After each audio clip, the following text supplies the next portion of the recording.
పిల్లికి ఎలక సాక్ష్యం అన్నట్టుగా. సరే సరే చూద్దాం ఒక్క నిమిషం.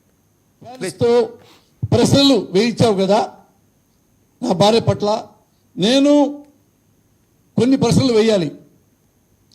నీ సైకోతో ప్రశ్నలు వేయించాడు కదా, నేను కూడా నీ మీద కొన్ని ప్రశ్నలు నాకు కూడా కొన్ని సంధిస్తున్నా.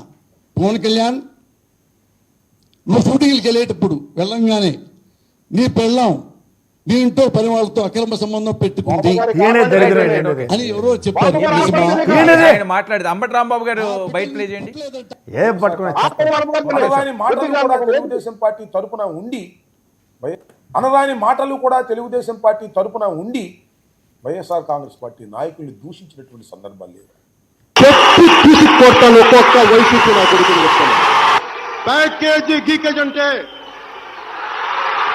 తప్పు తీసుకొని పళ్ళు రాళ్ళగొట్టని కొడకల్లారా ఒకటికి చెప్తున్నాను. చవటల్లారా, దద్దమ్మల్లారా, ఏరా వైసీపీ గుండగల్లారా, వంట చేతోసం మెడ పిసికి తొక్కి కింద నొక్కేస్తాం కొడకల్లారా. రాజకీయాల్లో అనుచిత వ్యాఖ్యలు చేస్తే అరెస్ట్ చేసే పరిస్థితి ఉంటే ఎవరిని లోపల పెట్టుకోకుండా ఉండాలి చెప్పండి? ఇవాళ అందరినీ లోపల పెట్టవలసిన అవసరం ఉంది కదా.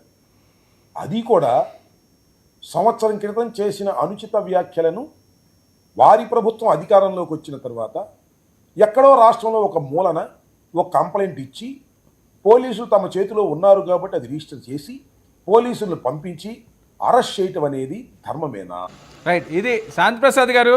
తిడితే ఎవరి మీదన్నా కేసులు పెట్టాలి కదా, ఎవరినన్నా అరెస్టులు చేస్తారు కదా, దీనికి ఏమైనా ప్రయారిటీలు ఉంటాయా అని. ప్రయారిటీలు ఉంటాయి. వెధవల ముందు తీసుకెళ్లి పక్కన కూర్చోబెడతాం, ఆ ప్రయారిటీలు ఉంటాయి. అందులో ఎక్కడ మొహమాటాలేం లేవు. చట్టం చదివాడిగా, జీత అలాగా ప్రాక్టీస్ లేని ప్లేయర్ కదా, తెలీదా ఆ మాత్రం చట్టాలు ఎట్లా ఉంటాయో? ఒకటే మటుకు చెప్తున్నాం సార్, మొదటే చెప్పాం, మీరు సక్రమంగా ఉంటే మంచిది, మీ వైపు మేము దృష్టి పెట్టాం. కానీ మేమేదో రాష్ట్ర అభివృద్ధి కోసం ప్రజలు మాకు ఇచ్చిన మ్యాండేట్ని మేము నిలబెట్టుకోవడం కోసం, వాళ్ళ యొక్క ఆశీర్వాదం మళ్ళా పునఃపొందడం కోసం మేము ప్రయత్నం చేస్తుంటే, మేమేదో చేతగాని వాళ్ళం అన్నట్టుగా మీరు పుల్లలు పెట్టి పొడుస్తూ ఎదవెదవ డైలాగులు వేస్తూ ఉంటే ఖచ్చితంగా మేము ఇంకా చూడాల్సింది. చూస్తాం కూడా, మీకు ఇవ్వాల్సిన గౌరవం ఇస్తాం, మీకు ఇవ్వాల్సిన మర్యాద ఇస్తాం.